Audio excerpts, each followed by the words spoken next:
පින්වතුනි අපි කවුරුත් මේ ලෝකේ යමක් හොයා ඉන්නේ. හොයන්නේ නැති කෙනෙක් නැහැ. හොයනවා. මවගේ කුසින් ඉපදින දරුවා ඒ ඉපදෙන ගමම්ම හොයනවා. උණුහුම හොයනවා. ඊළඟට කිරි හොයනවා. එතකොට ඒ දරුවත් පුංචි කාලේ ඉඳලම හොයනවා. ඊට පස්සේ ඒ දරුවා ටික වැඩිනකොට ඔන්න සෙල්ලම් බඩු හොයනවා. කන්න බොන්න දේවල් හොයනවා. සෙල්ලම් කරන්න හොයනවා. ඊළඟට එක දේවල් රැස් කර ගන්නවා. ඊට පස්සේ ඉස්කෝලේ යන වයසේ ඒත් හොයනවනේ. සිලබස් එකට අදාළ කරුණු හොයනවා. ඒ වගේම විභාගයට ඕන කරුණු හොයනවා. එහෙම හොයනවා. ඊට පස්සේ කැම්පස් එකේදීත් හොයනවා. පස්සේ රස්සාත් හොයනවා. අවසානයේ සල්ලිත් හොයනවා. ඊළඟට බිරිඳක් ස්වාමියෙක් හොයනවා. දරු මල්ලු හොයනවා. ඊට පස්සේ වතු පිටි ගෙවල් දොරවල් හොයනවා. ඔය ආසේ මිනිස්සු ඕපදූපත් හොයනවා. ඒ වාගේ අනිත් අයගේ වන්හුන් හොයනවා. ඒකසේ තමයි සමහර අය ධර්මයත් හොයනවා. එතකොට අවසාන කාලේ මේ පණකෙන්ද මේ රැකගන්න මේ මැරෙන්න ඔන්න මෙන්න වෙලා තියෙද්දි හුස්ම ටික හිර වෙනකොට ඒ ජීවත් වෙන්න විදියක් හොයනවා. මේ මිනිසුන්ගේ ජීවිතේම තියෙනවා හොයනවා කියන එක. ඒ නිසා අද ධර්ම දේශනාවෙන් ඔබට විස්තර කරලා දෙන්න කල්පනා කළා. හොයන දේවල් ඔයාලට ලැබෙනවද? හොයන දේවල් මොනවද? හරියටම හොයන්න ඕන මොනවද? හොයන්න සුදුසුම උතුම්ම දේවල් මොනවද කියන කාරණාව අද ධර්ම දේශනාවෙන් ඔබට තේරෙනවා. මේ පුදුමේ අපගේ තථාගත අරහත් සම්මා සම්බුදුරජාණන් වහන්සේ රම්ම්‍ය සුරම්‍ය සුබ කියන මාලිගා තුනක කාමසුකල්ලිකානු යෝගී අන්ත කාම සැපයක් විඳීමින් වාසය කරන සුකුමාල මහා සිද්ධාර්ථ කුමාරයා ඒ කම්සැප විඳින ජීවිතයේ තුලම කල්පනා කළානේ හොයන්න ඕන දේවල් මොනවද කියලා. හිතා ගන්නවත් බැරි දෙයක් ඒක ආශ්චර්ය දෙයක්. ගුරුවරයෙක් නැතුව මේවා කල්පනා කරන එක ආශ්චර්යයි. ලෝකේ කවුරුත් සිහි කරන්නේ නැති කතා කරන්නේ නැති දෙයක්. අද පවා මේ ලෝකේ බුදුරජාණන් වහන්සේගේ ධර්මයේ දන්න කෙනෙක් ධර්මයේ කතා කරන කෙනෙක් කතා කළොත් මිසක් සාමාන්‍ය විවහාරයේ මේ කතාව නැහැ. මේ දේශනාවේ නම ආර්ය පරිේෂණ සූත්‍රය. ශ්‍රේෂ්ඨත්වයේ සොයාගෙන පරිේෂණ කිරීම ගැන මේ දේශනාවේ තියෙන්නේ.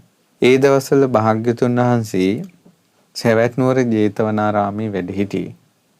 භාග්‍යතුන් වහන්සේ පිණ්ඩපාතේ වැඩියට පස්සේ සංඝයා ආනන්ද ස්වාමීන් වහන්සේ ළඟට පැමිණිලා කියනවා ප්‍රිය ආයුෂ්මත් ආනන්ද ගොඩාක් කාලයක් බුදුරජාණන් වහන්සේගෙන් අපිට දහම් කතාවක් අහන්න ලැබුණේ නැහැ පහුගිය කාලේ. ඒ නිසා අනේ භාග්‍යතුන් වහන්සේගෙන් දහම් කතාවක් අහනවා නම් කොයිතරම් හොඳද කියලා. ඊට පස්සේ ඒක සාමාන්‍යයෙන් දැනෙන දෙයක්. දැන් අපිට උනත් අපි ලොකු ස්වාමීන් වහන්සේගේ ඇසුරේ ඉන්න අපි ශිෂ්‍ය ස්වාමීන් වහන්සේලා. ඒකවල ලොකු ස්වාමීන් වහන්සේ දවස් දෙක තුනක් සංඝයාට කතා කළේ නැත්නම් හරියට දැනෙනවා ඒක.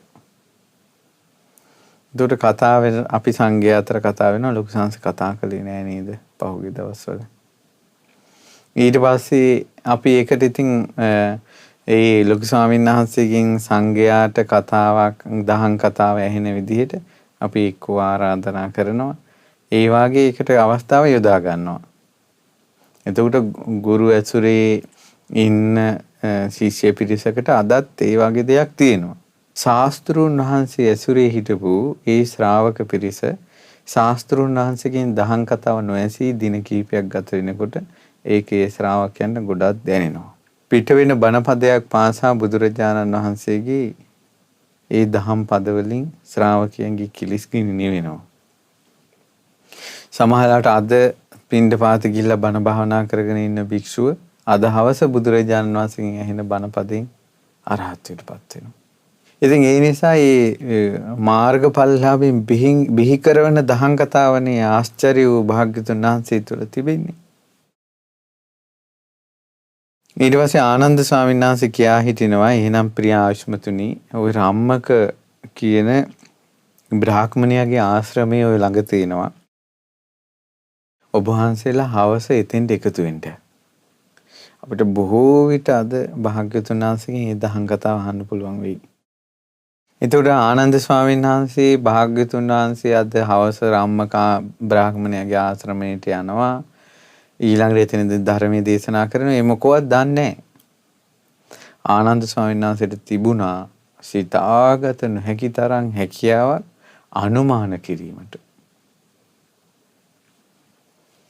සිතාගත නොහැකි තරම් හැකියාවක් ආනන්ද ස්වාමීන් වහන්සේට තිබුණා අනුමාන කරනවා. මෙහෙම වෙන්නේ කියලා. හරියටම හරි ඒක. ඊට පස්සේ එදා භාග්‍යතුන් වහන්සේ සවැත් නුවර පිණ්ඩපාතේ වැඩලා ආනන්ද ස්වාමීන් වහන්සේට කියා හිටියා ආනන්ද අපි පූර්වාරාමයට යමු. ඒතර සවැත් නුවර ජේතවනාරාමේ ඉඳලා කිලෝමීටර කිහිපයයි පූර්වාරාමයට. කිලෝමීටර 2-3ක් වගේ. එතකොට දෙවුරන් වෙහෙරෙන් පූර්වාරාමයට පා ගමනින් වඩිනවා. අදටත් එහෙම තමයි. ඊට පස්සේ බුදුරජාණන් වහන්සේ සවස් කාලේ පූර්වාරාමේ වැඩ ඉඳලා ඉර බැහැගෙන යන්න කිට්ටු වෙනකොට ආනන්ද ස්වාමීන් වහන්සේට වදාලා ආනන්ද ඇඟපත ටිකක් හොදාගන්න නැගෙනහිර නාන තොටුපළට අපි යමු. එහෙමයි ස්වාමීනි කියලා බුදුරජාණන් වහන්සේ සමග ආනන්ද ස්වාමීන් වහන්සේ පැම් පහසු වෙන්න වැඩම කළා. නැගෙනහිර නාන කුටුවෙන් පැම් පහසු වෙලා සිවුර පොරවගෙන තිත සිවුරු වේලාගෙන ආනන්ද ස්වාමීන් වහන්සේ භාග්‍යතුන් වහන්සේට ඒ වෙලාවේ දේශනා කරනවා කියා හිටිනවා ස්වාමීනි භාග්‍යතුන් වහන්සේ මේ රම්මක බ්‍රාහ්මණයාගේ ආශ්‍රමයේ ඉච්චර දුර නෑ. ඒ රම්මක බ්‍රාහ්මණයාගේ ආශ්‍රමය ගොඩාක් රමණීයයි ලස්සනයි. බලන්න හිතෙනවා. අනේ අපේ භාග්‍යතුන් වහන්සේ අපිට අනුකම්පා කළා රම්මක බ්‍රාහ්මණයාගේ ආශ්‍රමයට වඩිනවා නම් කොයිතරම් හොඳද? භාග්‍යතුන් වහන්සේ ඉවසාව දාලා. ඒකට ඒ කාලේ ඕනම තැනකට යනවා. දැන් බ්‍රාහ්මණ, පරිබ්‍රාජක, තාපස ආරාම වලට ඒක කිසිම දෘෂ්ටි දර්ශන ભેදයක් නැතුව කට්ටිය එකතු වෙනවා. දේවරං වෙහෙරට තාපසයොත් වෙනවා. දේවරං වෙහෙරේ සංඝයා තාපසාරාම වලටත් යනවා. ඉච්චර ඒ කාලේ අර ආගමය සම්බන්ධයෙන් මේ තිබ්බ දැක්ම දැන් අද කාලේ ආගම් අපි ගත්තොත් එහෙම බෞද්ධ ආගමේ ගත්තත් හින්දු ආගමේ මුස්ලිම් ආගමේ වෙනත් මොනවා හරි ආගම් ගත්තත් කතෝලික ආගම් ගත්තත් ඔක්කොම තම තමන්ගේ ආරාම පවුරු ආකාර ගේට්ටු වලින් වහගෙන ඉන්නේ. ඉන්න සිද්ධ වෙලා. මොහු වෙන්නේ ඉස්සර එහෙම නෙමෙයි. ඉස්සර ඒ ආරාම වලට යනවා.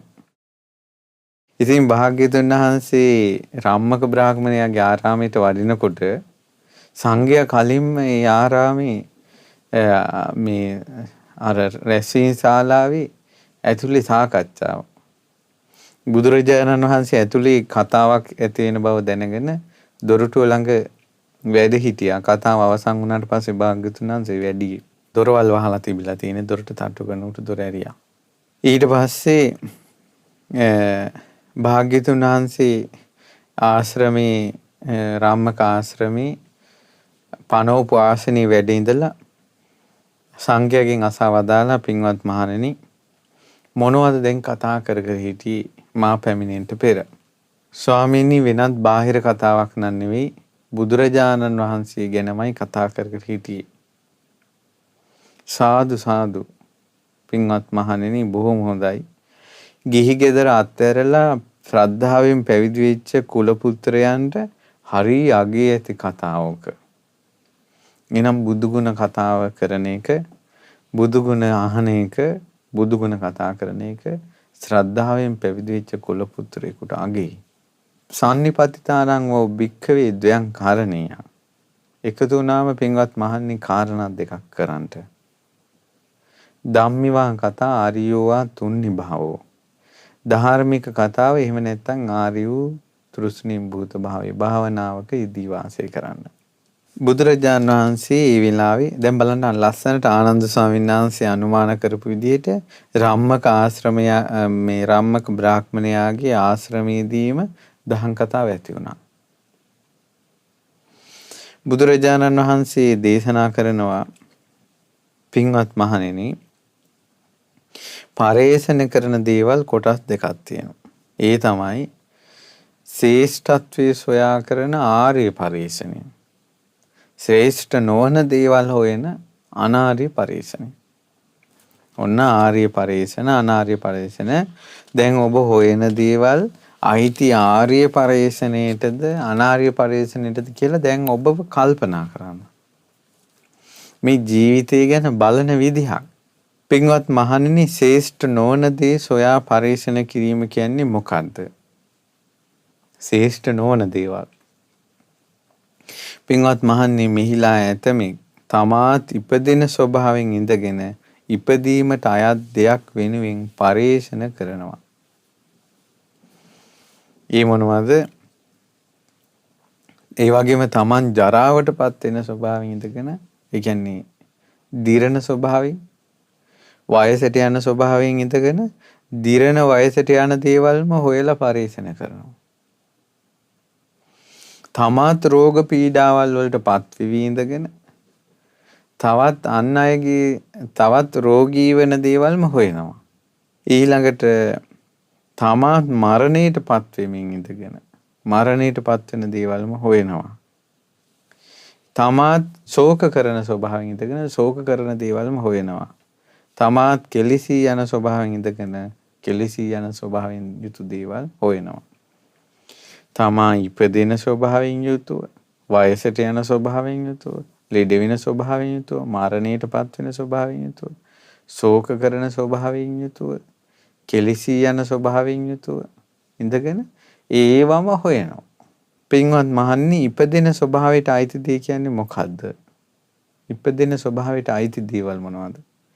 ඒ තමයි අඹුදරුවෝ, දැසිදස්සෝ, එළු බැටළුවෝ, ඌරෝ කුකුලෝ, ඇතුන් ගවයන් අසුන් වෙළඹුන්, රන් රිදී මිල මුදල්, මේ පංචකාම ගුණයට අයිති දේවල්. මේ ඔක්කොම ඉපදෙන ස්වභාවයෙන් යුතු දේවල්. ඉතින් මේ ওই දේවල් වලට ගිජු වෙලා සිහි විකල් කරගෙන ඒකේ බැසගෙන ඉන්න උදවිය තමාත් ඉපදෙන ස්වභාවයෙන් ඉඳගෙන ඉපදීමට අයිති දෙයක්ම හොයනවා. බලන්න දැන් ඔබ මනුස්ස ලෝකෙ ඉපදුනාට පස්සේ හොයා රැස් කරගන්නේ මොනවද කියලා? නිවන් දකින්න දේවල්ද රැස් කරගන්නේ? ජාති ජරා ව්‍යාධි මරණ ශෝක පරිදේවල් වලට අයිති දේවල්ද කියලා බලන්න. තමනුත් ඉපදෙන ස්වභාවයෙන් ඉඳගෙන ඉපදෙන දේවල්ම හොයනවා. තමන් දිරණ දේවල් වලින් යුතුව ඉඳගෙන දිරණ දේවල් හොයනවා. මොනවද? අඹුදරුවෝ දිරණ දේවල්, දැසිදස්සෝ දිරණ දේවල්, එළු බැටළුවෝ දිරණ දේවල්, ඌරන් කුකුලන් දිරණ දේවල්, ඇතුන් ගවයන් අසුන් වෙළඹුන් දිරණ දේවල්, රන් රිදී මිල මුදල් දිරණ දේවල්. මේ පංචකාම ගුණය කියන්නේ දිරණ දේවල්. ඕවගෙන් ගිජු වෙලා සිහි විකල් වෙලා එහි බැසගෙන තමාත් ජරාවට පත් වෙන ස්වභාවයෙන් ඉඳගෙන ජරාවට පත් වෙන දේවල්ම හොයනවා. ඔබගේ ජීවිතය දිහා බලන්න. දිරණ දේවල්ම ගෙවි ගෙවි යන දේවල්ම ජරාවට පත් වෙන දේවල්ම එකතු කර ගන්නවා. තමාටත් තියෙන ඒ වගේ ජීවිතයක්. ඊළඟට තමන් රෝගී වෙන ස්වභාවයෙන් ඉඳගෙන රෝගී වෙන දේවල්ම හොයනවා. මොනවද? අඹුදරුවෝ රෝගී වෙන ස්වභාවයට අයිති. දැසිදස්සෝ, එළු බැටළුවෝ, ඌරෝ කුකුලෝ. එයි මේ එළු බැටළුවෝ, ඌරෝ කුකුලෝ, ඇතුන් අස්වැන් කියන්නේ ඒ කාලේ මිනිසුන්ගේ ආදායම් මාර්ගය ඒවා. යාන වාහන කරත්ත හදා ඒවා මේ සත්තුන්ගෙන් තිබුණේ. ඒතර යාන වාහන හොයනවා කියන එක මේ කියන්නේ. ඌරු කුකුල හොයනවා කියන්නේ ආදායම් මාර්ග හොයනවා. එතකොට දැන් පින්වතුනි මේකයි. දැන් මේක නතර කරනවා කියන කතාවක් මේ මෙතන කියන්නේ හොයන දේවල් විග්‍රහ කර ගැනීම. දැන් මේ බණ අහපු ගමන් මේ ඔක්කොම මෙතන නතර කරනවා කියන එක නෙවෙයි. කල්පනා කරන්න ඕන සීනුවනින් ඇත්තටම අපි හොයන්නේ වනේ. තමනුත් ලෙඩ වෙන්න ස්වභාවයෙන් ඉඳලා ලෙඩ වෙන දේවල්ම හොයනවා. ඊළඟට තමනුත් මැරෙන ස්වභාවයටපත් වෙලා මැරෙන දේවල්ම හොයනවා. මොනවද මැරෙන දේවල්? අඹදරුවෝ, දෙහිදස්සෝ, ඉලු බැටළුවෝ, ඌරු කුකුලෝ, ඇත්තු අස්සයෝ, වෙලඹු, ගවයෝ මේවා පංචකාමේ. අපි කෙටියෙන් ගත්තොත් පංචකාමේ මහැ පිනවන දේවල්, කන පිනවන දේවල්, නාසය පිනවන දේවල්, දිව පිනවන දේවල්, ඇඟ පිනවන දේවල්ම හොයනවා ජීවිත කාලෙම. ඒතකොට තමනුත් මැරෙන ස්වභාවයෙන් ඉඳගෙන මැරෙන දේවල්ම හොයනවා. එතකොට පින්වත් මහණෙනි ශෝකය ඇති කරන දේවල් මොනවද? අඹදරුවෝ ශෝකය ඇති කරන දෙයක්. ඔබ විඳලා ඇතිනේ අඹදරුවෝ නිසා ශෝක විඳලා නැද්ද? දෙසිදස්සෝ නිසා ශෝක විඳලා නැද්ද? එළු බැටළු ආදායම් මාර්ග නිසා දුක් විඳලා නැද්ද? ශෝක කරලා නැද්ද? යාන වාහන නිසා ශෝක කරලා නැද්ද? තමනු ශෝක වෙන කෙනෙක්. අර ශෝක වෙන දේවල්ම හොයනවා. ශෝකේ උපද්දවන දේවල්ම හොයනවා. දැන් ඒකට බලන්න සමහරලාට මේ ස්වාමියෙක් බිරිඳක් හොයන්නේ. අනේ මගේ දුකවත් නැති කරගන්න, ශෝකේ නැති කරගන්නවත් ඉන්නේ මෙයානේ. නමුත් ඒ නිසාමයි ශෝකේ උපදින්නේ. ඒ නිසාමයි දුක උපදින්නේ. ඒ නිසාමයි කඳුල වැටෙන්නේ. අපේ ජීවිතේ ඉතින් නිවන් දෙන්නේ දරුවෝනේ. අපේ හිතේ ශෝකේ නැති කරන් ඉන්නේ මේ දරුවෝනේ කියලා දරුවෝ හොයනවා. අවසානයේ ශෝකේ උපදින්නේ, ඇඬිල්ල උපදින්නේ, පෙළපීම උපදින්නේ ඒ දරුවෝ නිසාමයි. ඕක තමයි ලෝක සනාතන ධර්මය. ඊට පස්සේ මේ පංචකාමයේ ඇහිම් ප්‍රියමනාප රූප, කනෙන් ප්‍රියමනාප ශබ්ද, නාසයෙන් ප්‍රියමනාප ගන්ධ සුවඳ, දිවෙන් ප්‍රියමනාප රසය, කයෙන් ප්‍රියමනාප පහස. හොයා මේ ලෝක සත්වයා ආභාගයට යනවා. තම තමන්ගේ ජීවිත දිහා බලන්න. අවසානයේ එතනම ශෝකී උපදිනවා. එතනම ශෝකී උපදිනවා. එතනම ශෝකී උපදිනවා. දැන් බලන්න මේ කොරෝනා ප්‍රශ්නත් එක්ක මේ රටෙත් විදේශ රටවල් වල කොච්චර ශෝක වැළපීම් දුක් දුන්නාස් ඉපදුනාද? ඉතින් මේ මිනිස්සුම සතුට හොයපු ලෝකෙම්ම නේද මේ දුක ඉපදුනේ. ඊට පස්සේ පින්වත්නි කෙලෙසී යන ස්වභාවයෙන් යුතු සත්වයා කෙලෙසී යන ස්වභාවයෙන් යුතු දේවල්ම හොයනවා. මොනවද ඒවා? අඹදරුවෝ, දෙසිදස්සෝ, එළු බැටළු, ඌරු කුකුලෝ, රන් රිදී මුතුමැණික්, පංචකාම ගුණය මේවට ගිජු වෙලා මොසපත් වෙලා ඒ වගේම බැසගෙන තව තවත් ඒවම හොයනවා. හොඳට කල්පනා කරන්න තම තමන්ගේ ජීවිත. ඊට පස්සේ ඕක තමයි ශ්‍රේෂ්ඨ නොවන දේවල් හොයාගෙන යනවා කියන්නේ. එහෙනම් සමස්තයක් වශයෙන් ගත්තොත් මේ සකල ලෝක සත්වයාම ශ්‍රේෂ්ඨ දේවල් නම් නෙවෙයි හොයන්නේ. ඒ නිසා හඳට තියෙන දුර හෙව්වත් මේ ශාරීරියේ අංශුවක් ගානේ රෝග හැදෙන විදිය හෙව්වත් ඊළඟට මිනිසුන්ගේ සියලු ආතාවිච්ච හෙව්වත් කේන්දරයේ ග්‍රහචාරයම කොයි විදිහට තියෙනවාද කියලා හෙව්වත් ඊළඟට පොරොන්දන් හැම එකක්ම හෙව්වත් මේ හෙවිල්ල නම් ශ්‍රේෂ්ඨ දෙයක් නෙවෙයි. ඒකෙන් ජාති ජරා මරණ ශෝක පරිදේව දුක් දෝමනස්යෝම උරුම කරගන්නවා. සසරටම යනවා. ඉතින් පින්වත් මහණෙනි ශ්‍රේෂ්ඨත්වයේ හොයාගෙන යනවා කියන්නේ මොකද්ද? පින්වත් මහණෙනි සමහර කෙනෙක් මේ ඔක්කොම කරන දෙයක් නෙවෙයි. සමහර කෙනෙක් තමා ඉපදෙන ස්වභාවයෙන් ඉඳගෙන ඉපදෙන ස්වභාවය ආදීනව තේරුම් අරන් ඉපදීමක් නැති අනුත්තර වූ හැමදේම නිදහස් වූ නිවන සොයාගෙන යනවා. ඉපදුන නිසානේ මේ දුක් අන්දරාව කියලා තේරුම් අරන් ඉපදීමේ ආදීනව දැනගෙන ඉපදෙන්නේ නැති ධර්මයක් හොයාගෙන යනවා. නිවන සොයාගෙන යනවා. තමත් ජරාවටපත් වෙන ස්වභාවයෙන් යුක්තව ඉඳගෙන ජරාවටපත් වෙන්නේ නැති දෙයක් හොයාගෙන යනවා.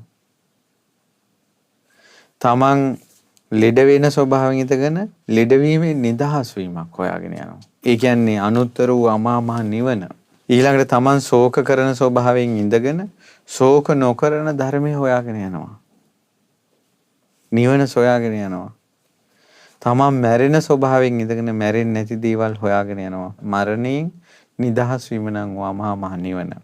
ඊට පස්සේ තමන් ශෝක වෙන ස්වභාවයෙන් ඉඳලා ශෝක නොවනදී තමන් කෙලෙසෙන ස්වභාවයෙන් ඉඳගෙනම කෙලෙසෙන්නේ නැති දෙයක් සොයාගෙන යනවා. මේ සියලු දුකෙන් නිදහස් අමා මහ නිවන සොයාගෙන යනවා. ඒ නිසා අමා මහ නිවන සොයනවා නම් කෙනෙක් එයා තමයි ශ්‍රේෂ්ඨතම දේ සොයාගෙන යන්නේ. හැබැයි මතක තියාගන්න තමන් ප්‍රශ්නේ වලේ වැටිලා තමයි ගොඩේමක් හොයන්නේ.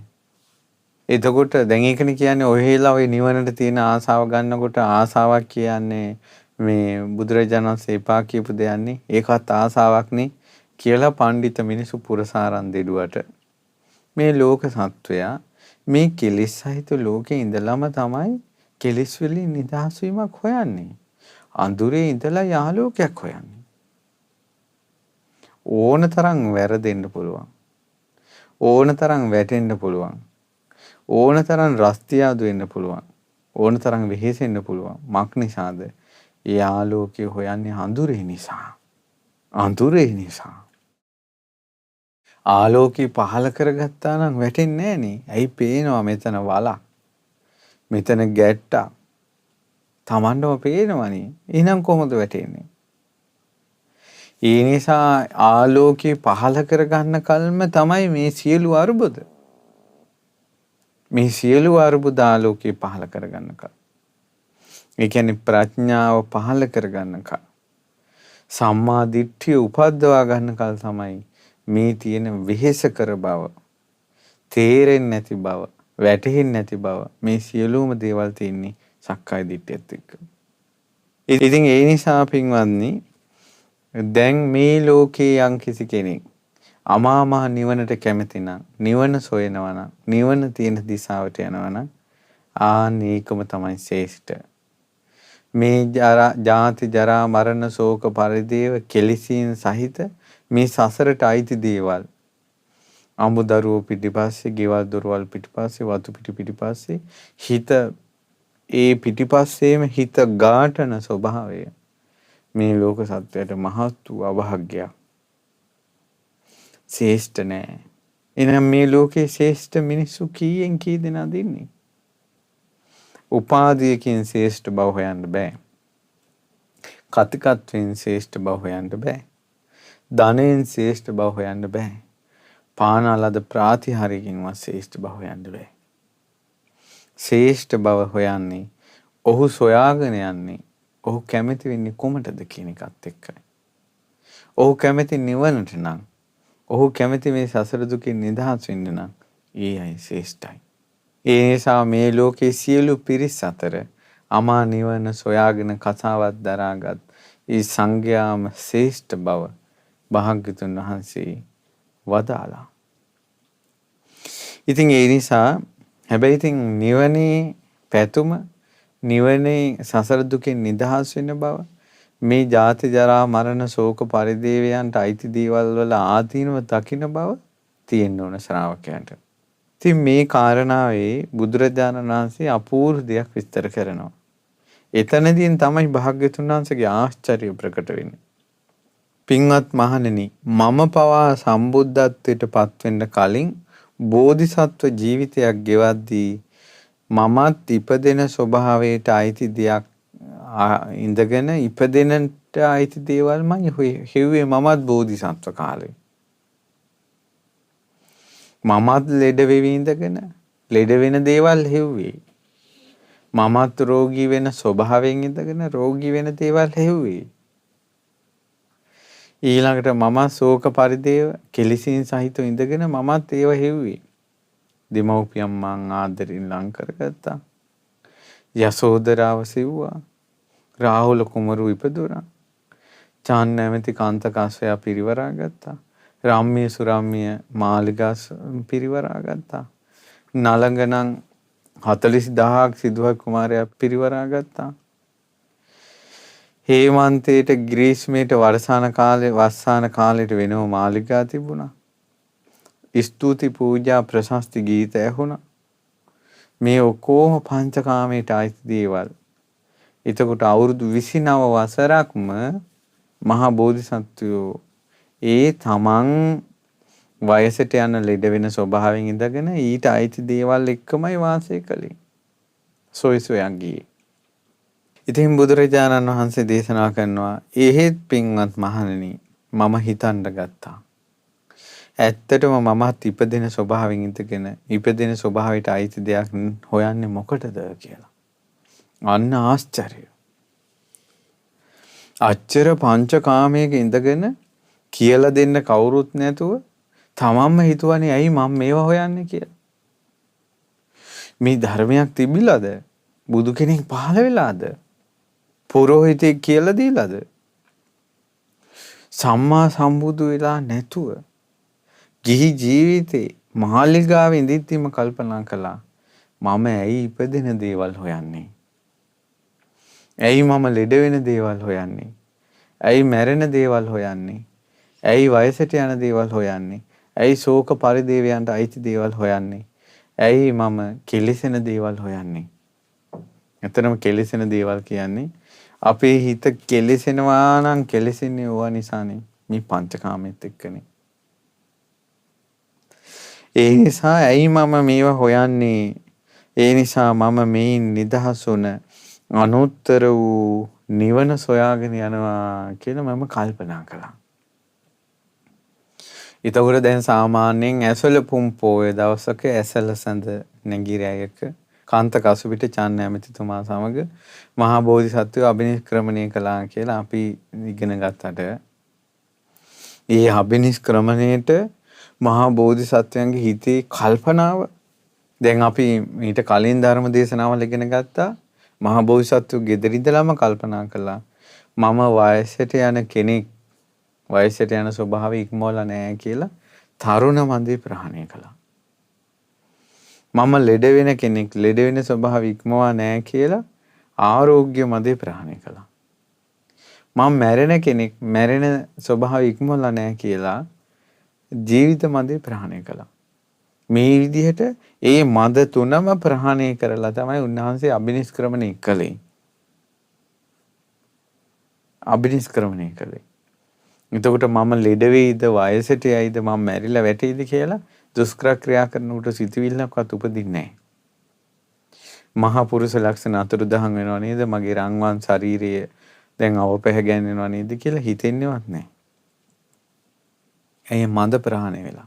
එතකොට ඒ ජාති ජරා මරණ ගැන කොච්චර කොයි විදිහට එක එක ආකාරයෙන් සිදුහත් කුමාරයා කල්පනා කරලා තියෙනවද?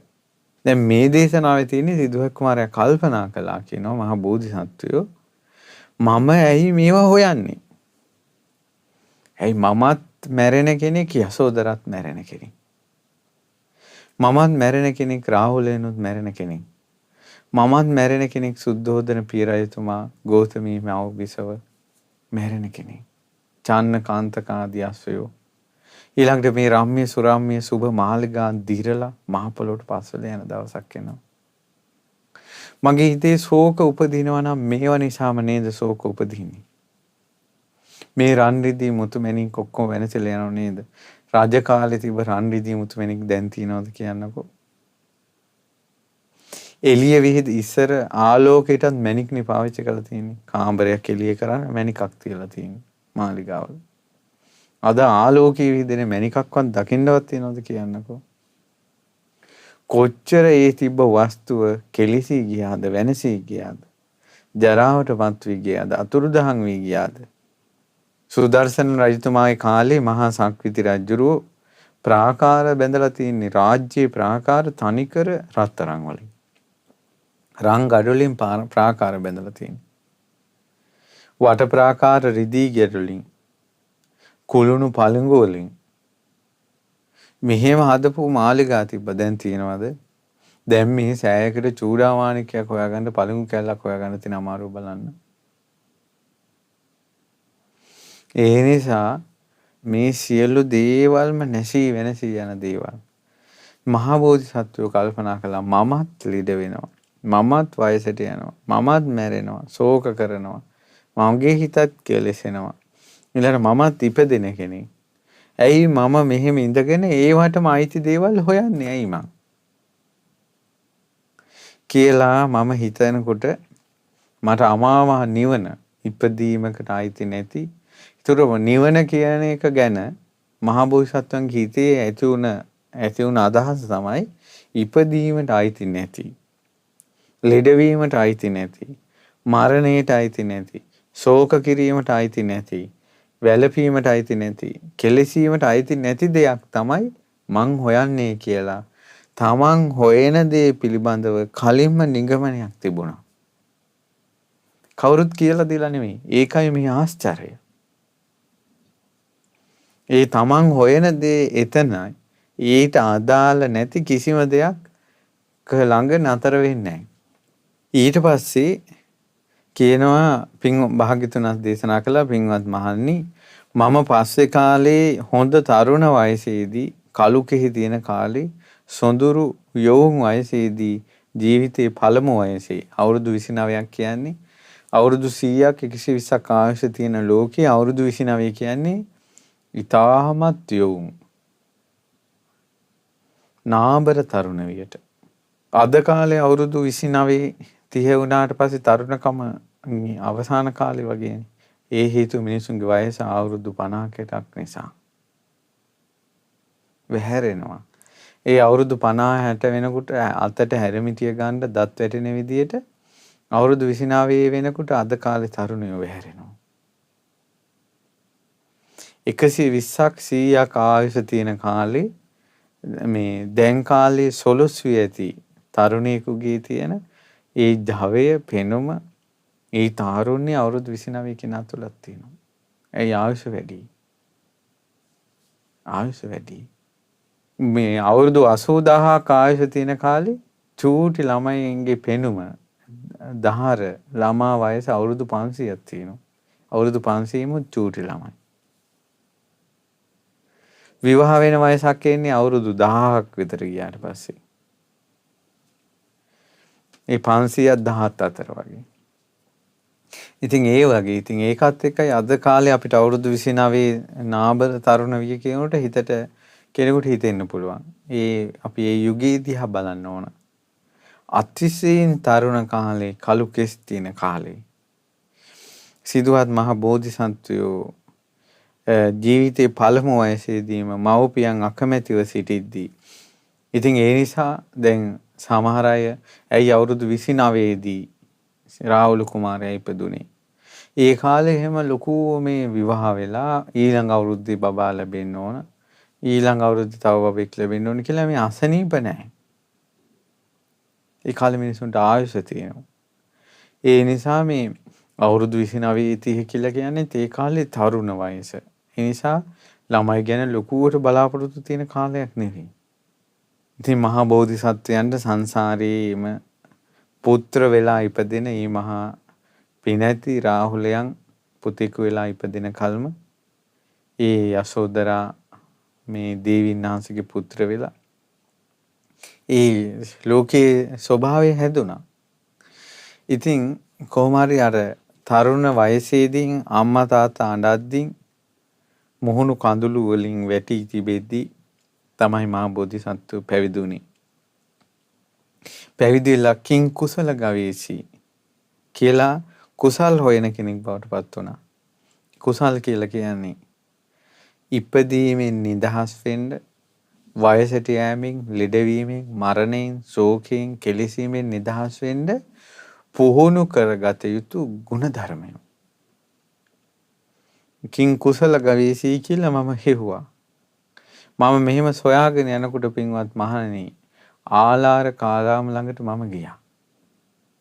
ආලාර කාලාම මාහට කියා දුන්නා ආකින් චඤ්ඤායතනෙ වඩන හැටි.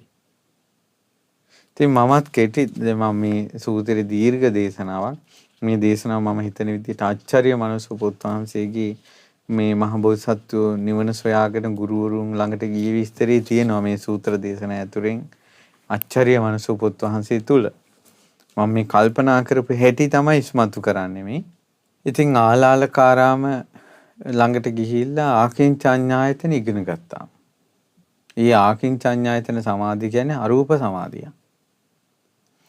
එතකොට මේ සමාධිය මෙච්චර කාලයක් වයෝවෘද්ධ වූ අවුරුදු බොහෝ ගණනක් තපස් රැකලා ඉගෙනගත් එක්තරා සමාපත්තියක් ආලාරකාරාම. සිද්ධාර්ථ මහ බෝධිසත්වයෝ දවසින් දෙකෙන් ඉගෙන ගත්තා ඒක. අර තාපසයා ජීවිත කාලෙම ඉගෙන ගත්ත සමාධිය. ආලාරකාරාමට පුදුමයි. ආයස්මතුනි පුදුම සහගතයි. ඔබ වගේ කෙනෙක් අපි දැක්කනේ ඇස්වලට. මම යමක් අවබෝධ කළා නම් ඔබත් ඒක අවබෝධ කළා. ඔබ යමක් අවබෝධ කළා නම් ඒක මමත් අවබෝධ කළා. ඒ නිසා මේ ශිෂ්‍ය පිරිසට අපි දෙන්නම අනුශාසනා කරමු කියලා ශිෂ්‍යෙක් විදියට හිටපු මහා බෝධිසත්වෝ ගුරු තනතුරේ තිබ්බා. මහත් වූ පුද සත්කාර කරන්න ගත්තා. දැන් තැනකට ගියාට පස්සේ Tamanට පුද සත්කාර ලැබෙනවා නම් එතනම කෙනා රඳිනවනේ මේ ලෝක සත්වයා.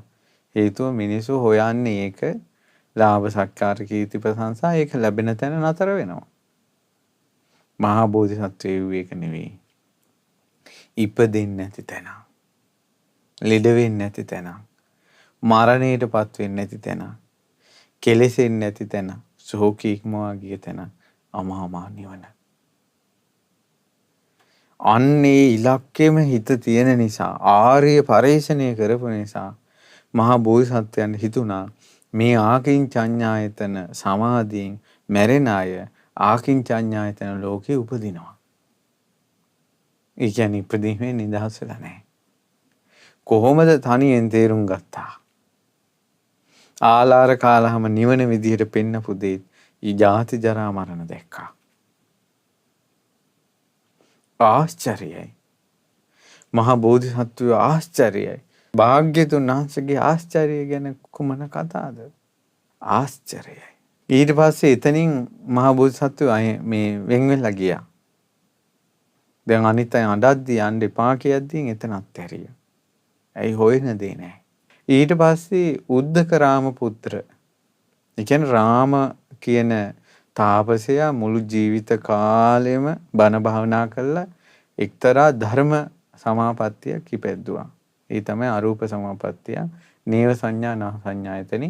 ඒ තමයි මේ ලෝකේ සාමාන්‍යයෙන් තාපසියෝ සමවදින ඉහළම සමාපත්තිය අරූප සමාපත්තිය. එතනින් එහාට තාපසයන්ට සමවදින්න සමාධියක් නැහැ. ඒක රාම කියන තාපසයා සමවැදුණා.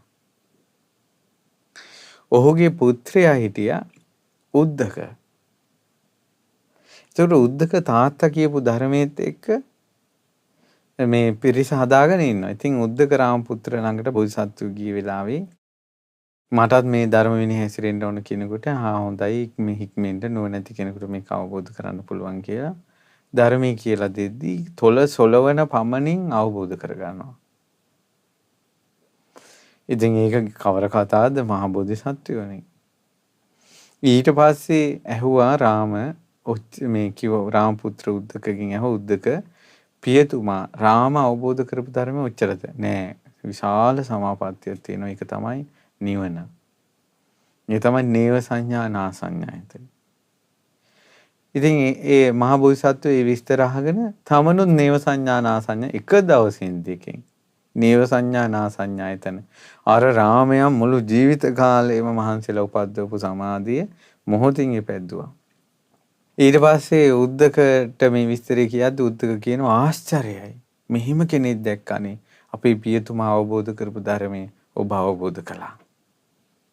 ඒ නිසා ඔබතුමා අපිට අනුග්‍රහ කරන්න ඕන කියලා අර සබ්‍රහ්මචාරීව හිටපු මේ මහා බෝධිසත්වෝ ගුරු තනතුරේ තිබ්බා. අර උද්දකරාම පුත්‍ර ශිෂ්‍යෙක් වුණා. දැන් සත්කාර සම්මාන කරන කොහොමද අද කාලේ ලෝකෙට ඔහොම එකක් වුණොත්? මහා බෝධිසත්ව හිව්වේ ලාභ සත්කාර කීර්ති ප්‍රශංසා පිරිස් පාලනය නෙවෙයි. හිව්වේ ඉපදෙන්නේ නැති දෙයක්.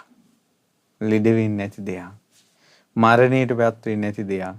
ශෝක වැළපීම් දුක් දුම්නස් වලට අයිති නැති දෙයක්.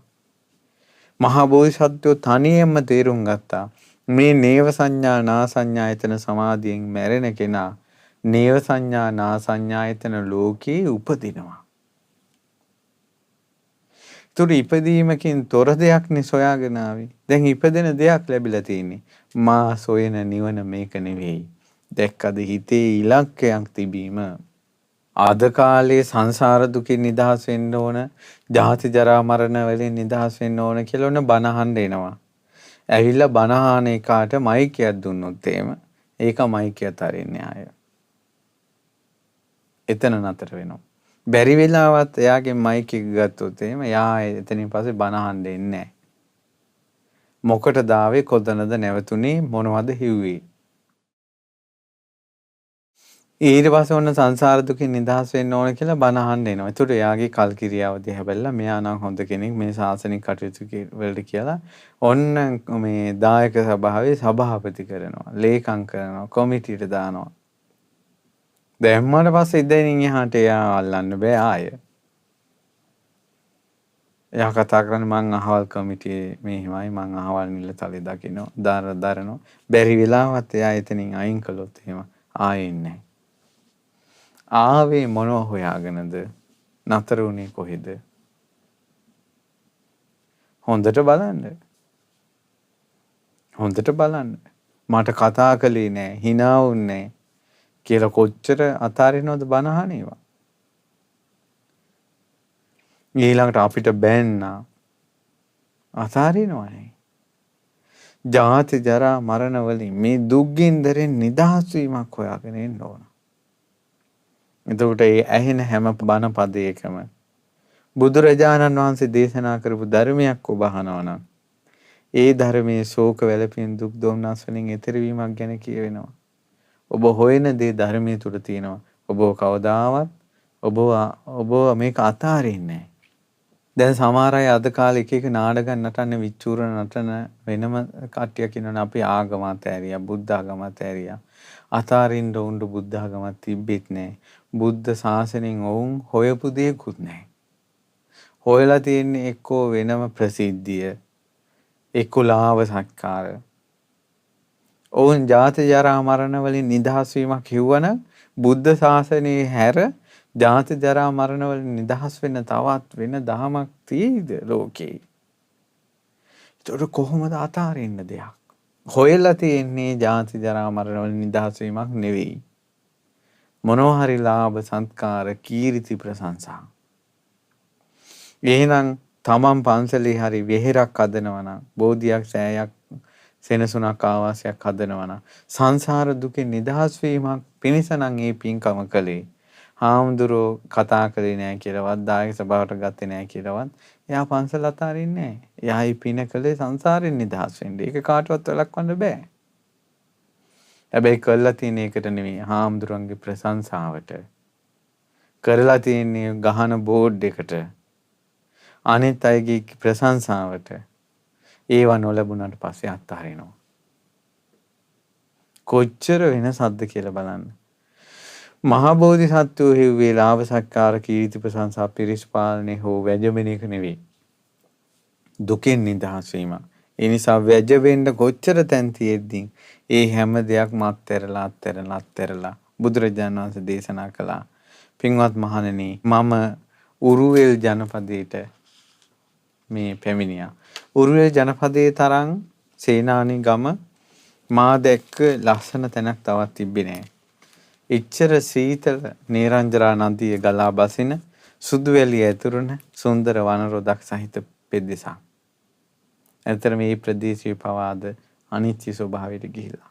ඊට පස්සේ මං කුසල් කියන්නේ කොහොමද කිං කුසල ගවේසි. මේ මට ඕන උනේ ජාති ජරා මරණ වලින් නිදහස් වෙන ධර්මයක් පුරුදු කරන්න. ආන්න ඒක සොයාගෙන මම උරුවේ ජනපදයේ දුෂ්කර ක්‍රියාව ආරම්භ කළා. මං ඒ විදිහට ගොඩාක් ප්‍රතිපත්ති හැසිරුණා. ඉතින් පින්වත් මහණනි මම පස්සේ කාලෙක නිවන සොයාගෙන ඉපදීමෙන් සිටිනවම ඉපදීමෙන් නිදහස් වෙන අමාමා නිවන සොයාගත්තා. ජරාවෙන් නිදහසු, ශෝකයෙන් වැළපීමෙන්, මරණයෙන් කෙලෙසීමෙන් නිදහසු අමා නිවන සොයාගෙන අවබෝධ කරගෙන නිකලෙස් වූ අනුත්තර වූ දුකෙන් නිදහස් වීම නම් වූ අමාමා නිවන සොයාගෙන මමත් ඒ ධර්මය අවබෝධ කළා. නිවන අවබෝධ කළා. මට ඇති වුණ අවබෝධයක් මාගේ චිත්ත විමුක්තිය වෙනස් වෙන්නේ මේ අන්තිම උපතයි ආයෙත් පුනර්භවයක් නැහැ කියලා. බලන්න ඉපදීමෙන් නිදහස් වීමක් හොයාගෙන ගියේ ඉපදීමෙන්ම නිදහස් වුණා. හොයන දේ ඔබට ලැබෙනවා. අද වුණත් මහමෙවුනාවෙන් වුණත් මේ ධර්මය අහද්දී ඔබ හොයන්නේ මොකද්ද? ඒකට උත්තරේ හම්බ වෙනවා. සංසාර දුකින් නිදහස් වෙන්න නම් හොයන්නේ ඒක හම්බ වෙනවා. ඉතින් බුදුරජාණන් වහන්සේ දේශනා කරනවා මට හිතුණා මේ ධර්මයේ ගැඹුරුයි අවබෝධ කරගන්න අමාරුයි.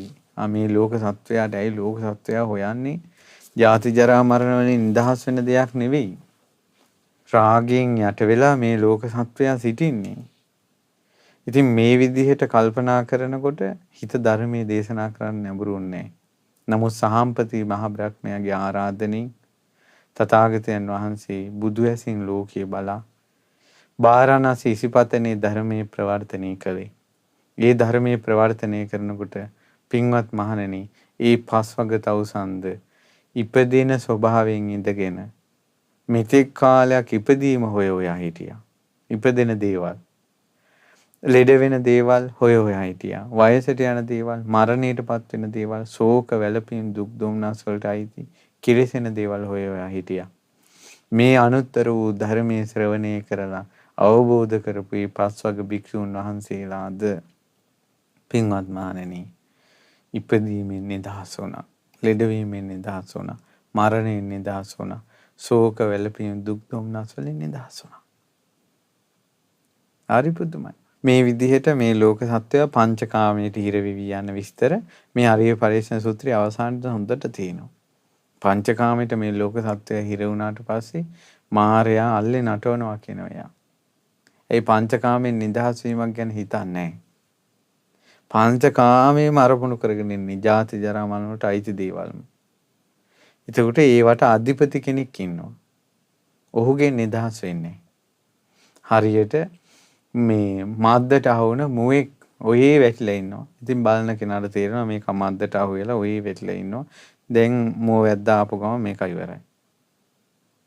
ඒ වගේ පංචකාමයට අහු වෙලා ඉන්න සත්වයාට ආයේ මායයට දඟලන්න දෙයක් නැහැ මද්දට අහු වෙලා ඉන්නේ. හැබැයි යම් කිසි කෙනෙක් ඉන්නවා පංචකාමයේ ආදීනව සිහි කර කර ඉන්නවා. මේ ජාති ජරා මරණ වලට අයිති පංචකාමයේ ආදීනව සිහි කර කර ඉන්නකොට එයා මේ වගේ කියනවා. ඔන්න දැන් මෙයා සමාධියකුත් උපද්දවලා නැහැ. හැබැයි පංචකාමයේ ආදීනව සිහි කර කර ඉන්නවා. අන්න එයා මේ වගේ කියනවා. ඒ තමයි මද්දක් ළඟ ඉන්නවා. මද්දට අහු වෙලා නැහැ මුවා. එතකොට බලාගෙන ඉන්න කෙනාට තේරෙනවා මේ මුවා මද්දට අහු වෙලා නැහැ. නමුත් මද්ද ළඟ ඉන්නවා. දැන් මදුව ළඟ ඉන්නවා අහු වෙලා නැහැ. මුව වැද්දාවට පස්සේ මෙයාට පනින්න පුළුවන්. ඒ වගේ තමයි කියනවා පංචකාමී ආදීනව සිහි කර කර ඉන්න කෙනා. ඔන්න කෙනෙක් ඉන්නවා පළවෙනි ධ්‍යානෙ උපදව ගන්නවා. දෙවෙනි ධ්‍යානෙ, තුන්වෙනි ධ්‍යානෙ ධ්‍යාන උපදවනවා. එයා මේ වගේ කියනවා මුවේ කැලේ ඇවිදගෙන යනවා නිදහසේ. ඒ කැලේ මද්දකුත් නැහැ, මුව වැද්දක් නැහැ. ඉතින් නුවණැති පුරුෂයාට තේරෙනවා මේ මුවාට සුවසේ යන්න පුළුවන්. මොකද වැද්දක් නැහැ, මද්දක් නැහැ. ඒ වගේ තමයි පළවෙනි ධ්‍යානෙ, දෙවෙනි ධ්‍යානෙ, තුන්වෙනි ධ්‍යානෙ, හතරවෙනි ධ්‍යාන ආදී ධ්‍යාන සමාධි වලට සමවදින කෙනාට මාර්යාගේ හැට වැලි ගැහුවා වගේ කියනවා. මාර්යාට ඔහුව බලන්න බෑ කියනවා. ඒ නිසා පංචකාමයේ නිදහස් වීම ගැන භාග්‍යතුන් වහන්සේ වදාලා. ජාති ජරා මරණ ශෝක පරිදේව දුක්ඛ දෝමනස්යන්ගෙන් නිදහස් වීම ගැන බුදුරජාණන් වහන්සේ වදාලා. බලන්න ගුරුවරයෙක් නැතුව තමන්ම ආර්ය පරිශ්‍රණය ශ්‍රේෂ්ඨ දේ සොයාගෙන ගිය හැටි පින්වත්නි නුඹලා සොයන්නේ ශ්‍රේෂ්ඨ දේවල්ද ශ්‍රේෂ්ඨ නොවන දේවල්ද කියලා දැන් මොහොම හිතෙන් කල්පනා කරන්න. හොයන දේ හම්බ වෙයි. හොයන දේ හම්බ වෙයි. ඒ නිසා අපිට ශ්‍රේෂ්ඨ දේ කරා යෑම පිණිසම මේ ධර්මයේ ශ්‍රවණය කිරීමේ කුසලය හේතු වාසනා වේවා කියලා අපි සිත ප්‍රාර්ථනා කරනවා.